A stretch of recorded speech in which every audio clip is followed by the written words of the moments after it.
성경은 우리의 구원을 말할 때 죄에서 불러내서 하나님의 나라로 들어가는 것으로 말하고 있습니다. 대표적으로 베드로전서 2장 9절에 보면 사도 베드로가 이렇게 말하고 있습니다.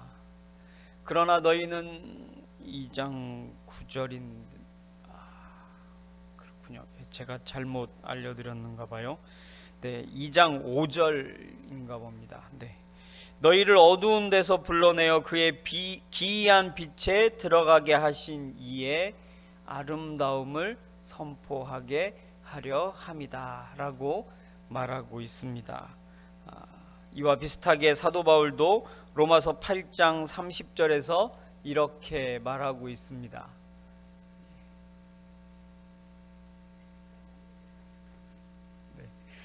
또 미리 정하신 그들을 또한 부르시고 또 부르신 그들을 또한 의롭다 하신다, 이렇게 말하고 있습니다. 그러니까 믿음은 무엇을 말하는 것인가 하면 하나님의 부르심에 응답하는 것이 믿음이다 라는 것입니다. 하지만 단순히 불렀으니까 응답하는 것이 아니라 부르신 하나님을 신뢰하기 때문에, 나를 부르신 하나님을 믿기 때문에 응답하는 것입니다. 나를 믿지 못하고 나를 의지하지 못하는 사람은 아무리 내가 불러도 나를 따라오지 않습니다. 나를 보지 않는다라는 거죠. 그러니까 믿음은 부르심에 응답하는 것이지만 하나님을 믿고 의지하고 신뢰하기 때문에 그 부르심에 응답하는 것이다 라는 겁니다. 그런데 중요한 것은 부르신 하나님을 신뢰하고 믿고 응답할 때 여기에는 내가 그동안 누려왔던 모든 것을 포기하는 것, 다시 말해서 하나님께서 어디로 인도하시든지 따라가고 거기에서도 하나님의 도우심만 바라고 살겠다라는 것을 말하는 것입니다.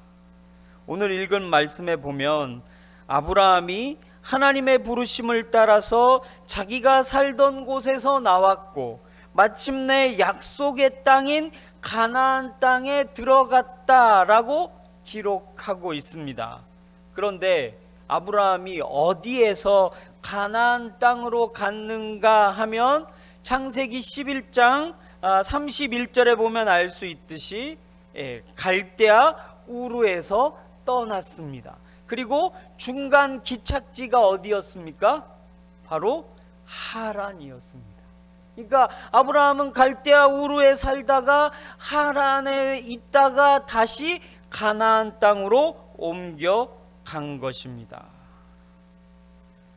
그렇죠? 그러면 왜 아브라함은 하란에 살다가 하란에 머물고 있다가 왜 가나안 땅으로 갔는가 하는 것이죠. 우리가 알듯이 12장 1절에 보면 하나님께서 하란에 살고 있던 아브라함을 찾아오셔서 이렇게 말씀하셨습니다. 여호와께서 아브라함에게 이르시되 너는 너의 고향과 친척과 아비의 집을 떠나 내가 내게 보여줄 땅으로 가라. 하나님께서 아브라함을 부르셨기 때문에 그가 살던 곳에서 나와서 하나님께서 보여주시겠다고 하는 땅으로 간 것입니다. 물론 이 하나님이 보여주실 땅이 처음부터 가나안 땅이었다라는 사실을 알고 간 것은 아닙니다. 가나안 땅도 하나님께서 주시겠다고 약속한 것은 그가 가나안 땅에 있다가 다른 데로 갔다가 옮겨왔다가 이러다가 하나님께서 그에게 그렇게 말씀하신 것입니다. 그러면 왜 하나님은 아브라함을 그가 살던 곳에서 부르셨는가? 그리고 아브라함은 자신이 살고 있던 곳을 왜 떠났는가 하는 것을 오늘 좀 생각해 보려고 합니다. 먼저 아브라함이 자신이 살고 있던 곳을 떠났다라는 게 무슨 의미인가 하는 것을 먼저 생각해 보겠습니다. 아브라함 당시에 메소포타미아 지역, 이 갈대아 우르와 하란은 메소포타미아 지역에 있는 도시들이었는데, 이 도시들은 상당히 문명화된 도시였습니다. 발달된 도시였다라는 거죠. 이곳은 경제, 사회, 문화가 발전된, 그래서 사회 질서가 확립된 문명화된 도시가 바로 이 갈대아 우르와 하란이었다라는 거죠. 그러니까 여러분들, 문명화된 도시에, 이렇게 문화가 발전된 도시에 산다는 것은 어떤 의미가 있었는가 하면, 모든 것이 보장된 것에서 산다라는 의미가 있었습니다. 그리고 그것을 떠난다, 이렇게 안정된 삶을 버리고 다른 곳으로 이사한다, 그 장소를 옮긴다 라는 것은 그냥 살던 곳을 옮기는 것 이상의 의미가 있었다라는 거죠. 첫째, 자기가 살던 곳을 옮겼다라는 것은 이런 의미가 있습니다. 안정된 삶을 포기했다라는 것입니다. 왜냐하면 성 밖은 광야이기 때문입니다. 당시의 광야는 죽으러 가는 곳이나 마찬가지였습니다. 왜냐하면 광야에는 아무것도 없었기 때문입니다. 가장 사람이 살아야 하는데 중요한 물도 없었고, 물이 없으니까 농사도 못 지었고 목축도 하지 못하는 곳이 광야였습니다. 우리나라도 과거에 성 안에 사는 것과 성 밖에 사는 것은 큰 차이가 있었습니다. 성 안에 살 때는 성을 지키는 사람들이 있었습니다. 그렇죠?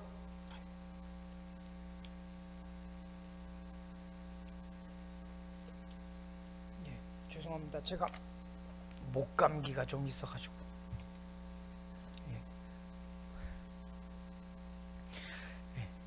성에 산다는 것은 성을 지키는 사람들의 보호를 받으면서 산다라는 거예요. 그러니까 성 밖에 살면 자기를 지켜줄 사람이 없는 거죠. 그러니까 성 안에 살면 치안이 안정된, 도둑도 없고 뭐 강도도 없고 이런 곳에서 살게 되었다라는 거죠. 그리고 성 안에는 누가 있습니까? 성주가 살죠. 그죠? 그 군인들을 지휘할 성주가 살잖아요. 그러니까 그 안에는 뭐가 있습니까? 관청이 있는 거죠. 관청이 있으면 그곳에는 또 무엇이 있는가 하면 교육기관도 있었습니다. 사람들을 가르칠 서당도 있었고, 뭐 다른 여타의 뭐 이런 관공서도 있었고, 여타 사람들이 살아가는데 필요한 모든 것들이 성 안에 있었습니다. 시장도 있었습니다. 그러니까 성 밖에 살면 어떻게 살았겠습니까? 그냥 살은 거예요. 자기를 지켜주고 다스려줄 사람도 없고, 또 교육을 받을 공간도 없었고, 물건을 살 만한 시장도 없는 그냥 그런 곳에서 살았다라는 거죠.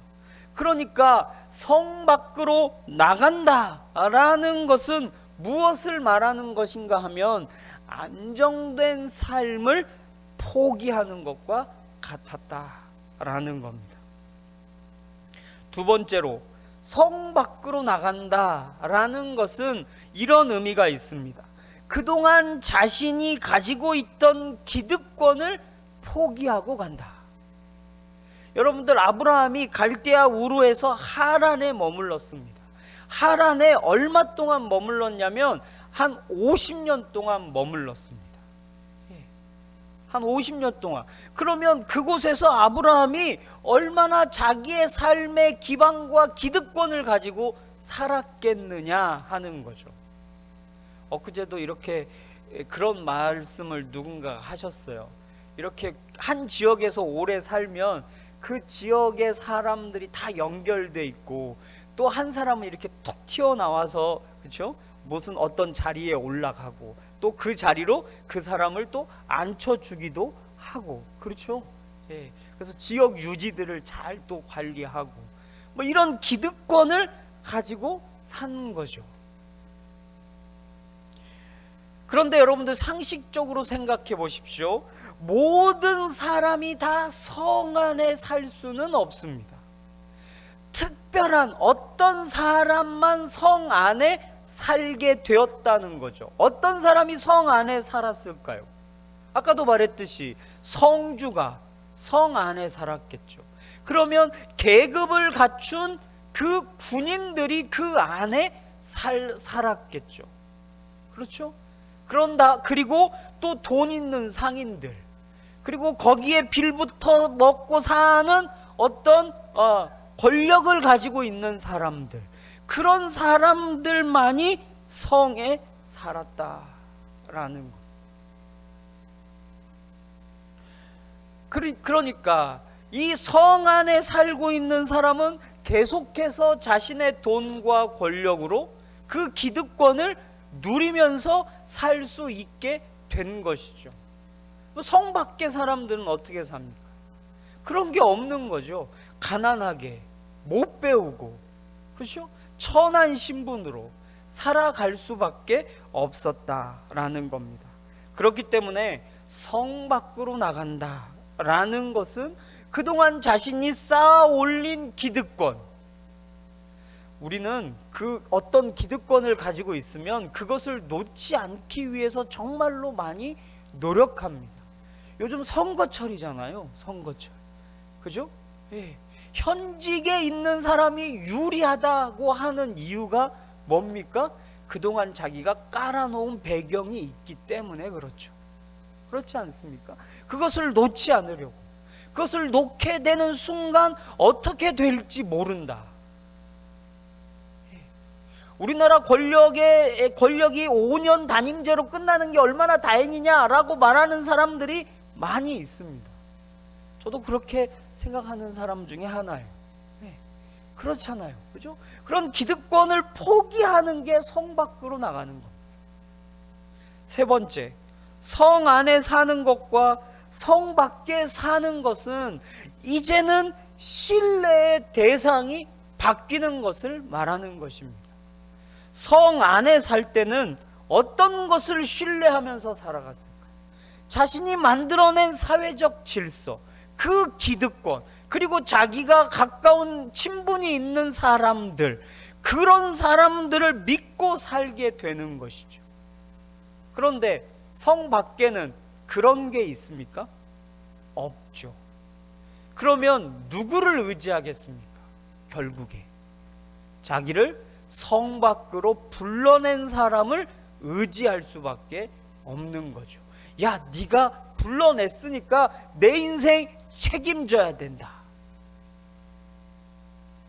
그렇기 때문에 하나님께서 아브라함이 살던 곳에서 나오게 하셨다 라는 것은 무슨 뜻인가 하면, 이제 하나님만 바라보며 살도록 하기 위해서다 라는 거죠. 하나님께서 아브라함이 살던 곳에서 아브라함을 떠나게 하셨어요. 데리고 나오셨다라는 거죠. 왜 데리고 나오셨습니까? 야, 네가 그동안 거기에서 네가 이루어 놓고 살았던 그것이 아니라 나 하나님, 그것을 바라보면서, 하나님 한 분만을 바라보면서, 너를 이끌어낸 하나님을 바라보면서 살아야 한다. 하나님 한 분만을 의지하고 믿고 신뢰하면서 살아야 한다라는 사실을 말하기 위해서. 그러니까 아브라함이 자기가 살던 곳을 떠났다라는 것은 그냥 단순히 장소를 이동했다라는 것을 말하는 것이 아니라 삶의 방식이 바뀌었다라는 것을 말하는 것입니다. 그동안은 하나님을 바라보지 않고 하나님을 신뢰하지 않고 하나님을 의지하지 않고 살았지만 이제는 의지할 것은 온전히 뭐밖에 없어요? 자기를 부르신, 성 밖으로 부르신 하나님밖에 없다. 그러니까 삶의 체계들이 다 어떻게 바뀌겠습니까? 하나님을 의지하는 삶의 체계로 바뀌게 되는 것이죠. 그러니까 장소가 이동된 것이 아니라 삶의 방식을 바꾸기 위해서 하나님이 아브라함을 나오게 하셨다라는 것입니다. 하나님께서 우리를 어두운 데서 불러내신 것도 마찬가지입니다. 그동안에 살아갔던 삶의 방식이 아니라 부르신 하나님을 의지하면서 살아가도록 하기 위해서 하나님께서 우리를 어두운 데에서, 죄에서, 죽음에서 불러내셨다라는 거죠. 우리가 죄 가운데 있을 때 어떻게 살았습니까? 하나님을 사랑하고 하나님을 의지하고 살았습니까? 죄 가운데 살아가는 사람들의 삶의 형태는 다 자기 사랑으로 살아가는 것입니다. 자기를 의지하고, 이 세상의 중심은 나인 것으로, 모든 우주의 중심은 나를 중심으로 돌아가는 것으로,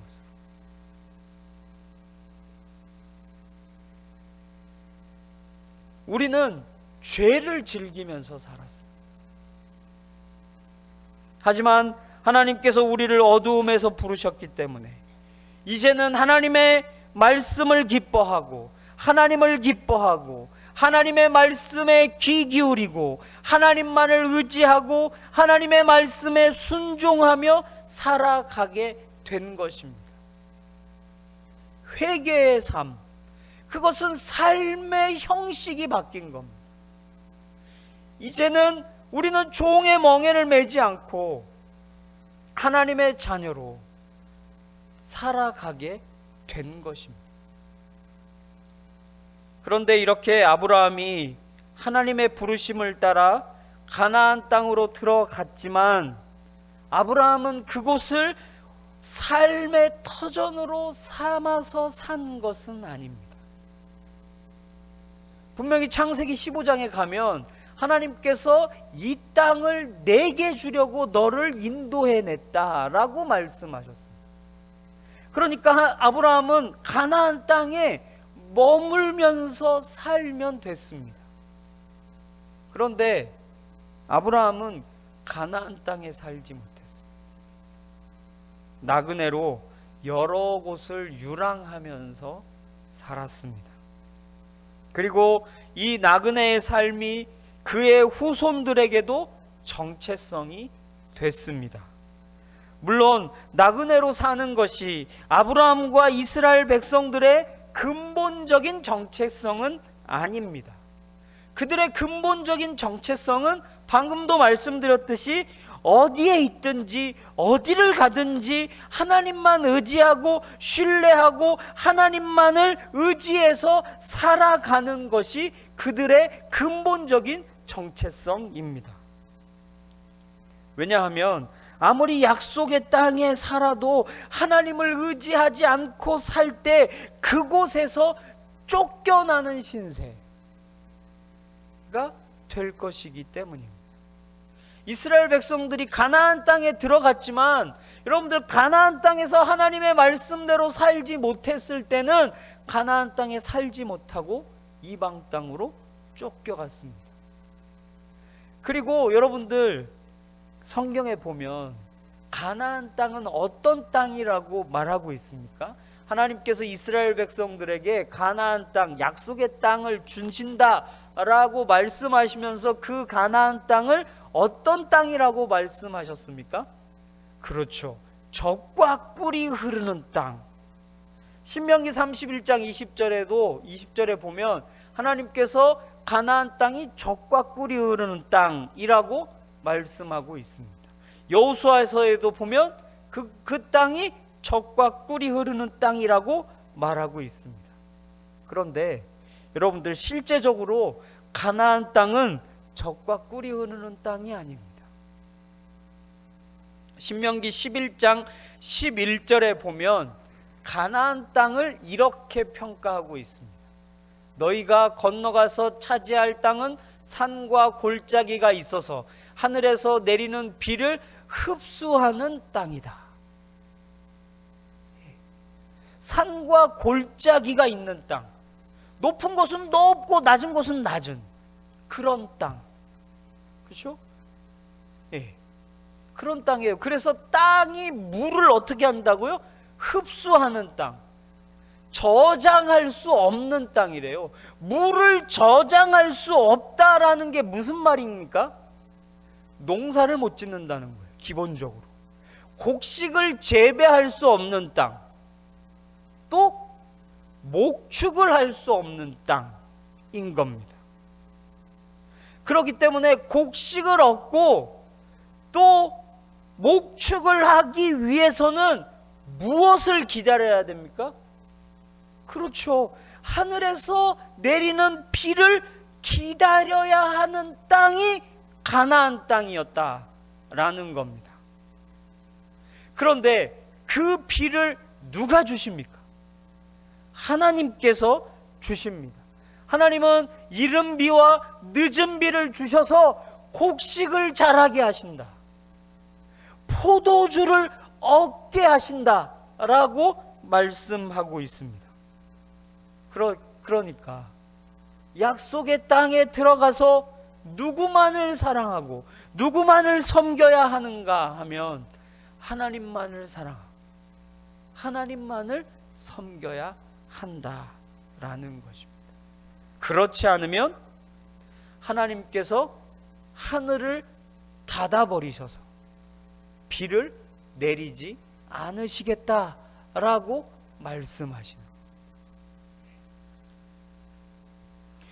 그렇기 때문에 하나님의 부르심은 단순히 어디로 들어가게 하는 것, 그것이 목적이 아니라 부르신 사람들을 하나님의 백성으로, 하나님만 의지하고 신뢰하고 하나님의 말씀에 순종하는 삶을 살도록 하는 데 있는 것입니다.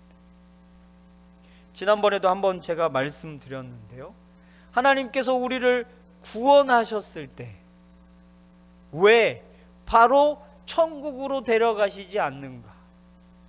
왜 하나님은 우리를 그렇게 살도록 하시는가? 바로 우리가 이 땅을 살아가면서 온전히 하나님만을 의지하고 하나님만을 신뢰하고 하나님만을 믿고 살아가도록 하기 위해서입니다. 그래서 하나님은 자주 우리를 하나님만 의지하고 바라보며 살 수밖에 없는 곳으로 인도하십니다. 어느 책에 보니까 그런 말이 있더라고요. 하나님은 우리를 자주 떠나게 하신다. 하나님이 우리를 자주 떠나게 하십니다. 우리의 삶의 터전을 무너뜨리실 때가 있다라는 것이죠. 우리는 그곳을 무엇이라고 부릅니까? 광야라 부릅니다. 그런데 우리의 삶을 뭐라고 합니까?